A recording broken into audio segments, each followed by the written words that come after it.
उनको पीछे करना है भाई मेरे ट्रांसफर ले ली। अरे क्या कर रहे हैं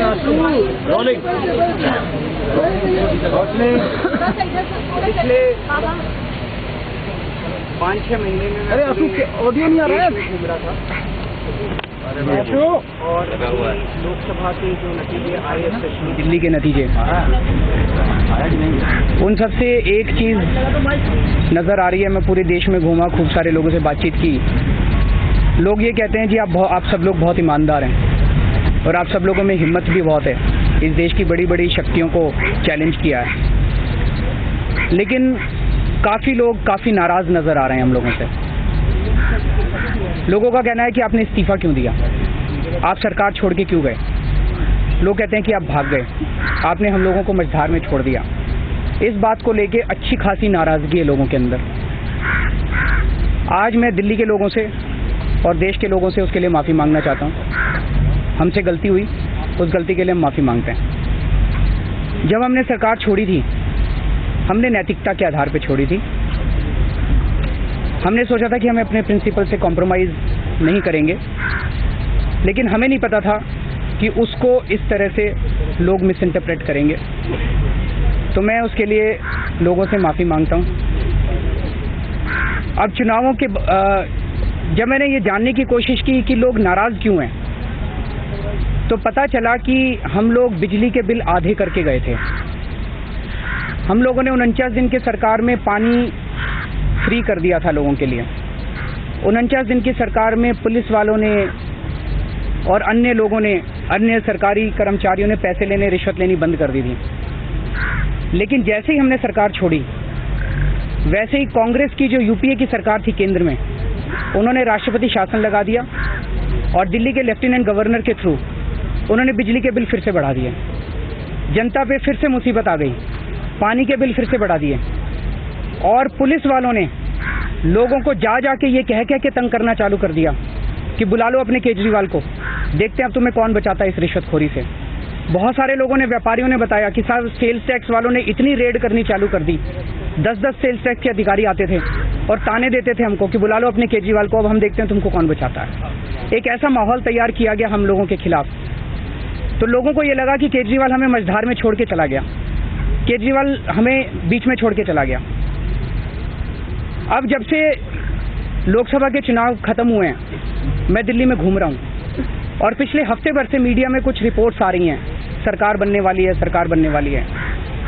अब जहाँ भी मैं जा रहा हूँ जनता मुझे घेर लेती है और जनता कहती है जी एक गलती तो हो गई आपसे, अब दूसरी गलती मत कर देना, इस बार सरकार बना लो। इस बार अगर आपने सरकार बना के हमको रिलीफ नहीं दिलाया तो फिर जनता आपको कभी माफ़ नहीं करेगी। इस बार भी अगर आपने सरकार नहीं बनाई तो जनता आपको कभी माफ़ नहीं करेगी।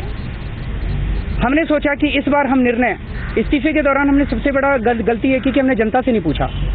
इस बार हम अपनी मर्जी से निर्णय नहीं लेंगे, हम जनता से पूछ के निर्णय लेंगे, जनता से रायशुमारी करेंगे।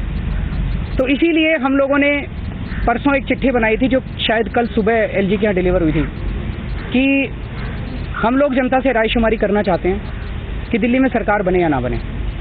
इसलिए आप हफ्ते भर के लिए, अगर आप सोच रहे हो कि डिसॉल्व करोगे असेंबली, तो डिसॉल्व मत कीजिएगा, हफ्ते भर के लिए रोक लीजिएगा। लेकिन अब जो घटनाएं घटी हैं उससे ये लग रहा है कि दिल्ली में सरकार बनाने की संभावनाएं लगभग नेग्लिजिबल हैं, लगभग ज़ीरो हैं। तो ऐसी परिस्थिति में अब रायशुमारी करने का कोई सवाल नहीं उठता, रायशुमारी करने का कोई फ़ायदा नहीं है जब अगर सरकार बनने की संभावना ही नहीं है।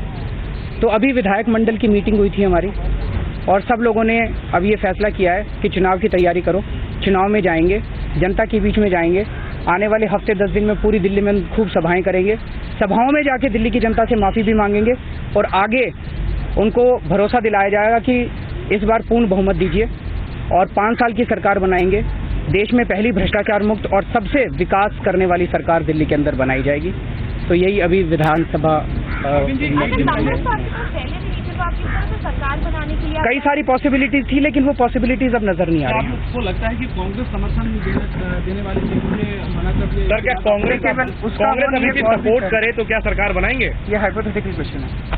आपकी The Aam Aadmi Party chief Arvind Kejriwal making it very clear that the Aam Aadmi Party is now willing, in fact they are preparing for fresh elections in Delhi. That is the big breaking news at this point in time. Remember, he's saying that there are no more options left, and this is in the backdrop of the Congress now making it clear that they are not willing to support the Aam Aadmi Party government yet again in Delhi. Remember, also very significant, for the very first time he's apologizing and calling this a mistake that he had to leave the government in 49 days. And Samya, in fact, has been tracking all the developments. She is with us. Samya, so this is another strategy, perhaps, another leaf out of the political book of Arvind Kejriwal, where he's apologizing, now again going to public and appealing to give a fresh mandate and perhaps a clear majority. Hello? Samya, if you can hear me, I was asking yes, that this exactly. is... Sometimes we just heard Arvind Kejriwal, who held a meeting with all the AAP MLAs today at his residence at 9 o'clock, where all the AAP MLAs were in full attendance. And after the meeting, Arvind Kejriwal came out and spoke to the media, where he made it very clear that, that there is anger amongst the people for the abrupt way in which Arvind Kejriwal quit from the post of the Chief Minister in Delhi. And understandably so, Arvind Kejriwal then apologized to the people of the country, saying that, yes, they had made a mistake by quitting from the post of the CM-ship in Delhi, but they want to rectify this mistake of theirs, and they were looking forward to forming the government, and that is why they went ahead and met the Lieutenant Governor yesterday, Najib Jung. But after meeting Najib Jung, it was clear that there is no way that a possibility of forming the government could be something that they could look forward to in the near future. And after the parliamentary affairs meeting today of the Aam Aadmi Party, they have decided that they will also go ahead and have to contest elections, are ready for re-elections now. They said that the MLAs had to be briefed, that they all have to start going out on field and try and strategize ways for repolling in Delhi, because they do not have the numbers to try and form the government over here in Delhi. Whether the Congress was supporting them or not is like a hypothetical question, is what Arvind Kejriwal had said. But they are ready for re-elections now, and that is what the Aam Aadmi Party has decided, that they will go for repolls in Delhi. Now, Samya, one needs to remember that 2013 is not like, 2014. Perhaps a lot has changed, specifically in Delhi, after the massive drubbing that the Aam Aadmi Party has got. There is also a split within the ranks of the Aam Aadmi Party, We've been hearing a lot of people coming out and saying that the decision that Arvind Kejriwal took was wrong. So how really perhaps the Aam Aadmi Party now will go over to Delhi and perhaps ask for that mandate? Yes, the Aam Aadmi Party clearly is a party that has a split as far as the top leadership is concerned, where the MLAs are facing a lot of dissent within the party itself. They are not quite satisfied with the way the top leaders of the Aam Aadmi Party, namely Manish Sisodia, Arvind Kejriwal. ये सब देश की जनता देख रही है कि उन्होंने इस्तीफा देने के बाद चुनाव कराने के लिए उपराज्यपाल महोदय को भी ज्ञापन दिया, साथ में हाई कोर्ट में जाकर उन्होंने जो है याचिका दर्ज की, और लिखित में बार बार वो उपराज्यपाल महोदय से चुनाव कराने के लिए प्रयास कर रहे हैं।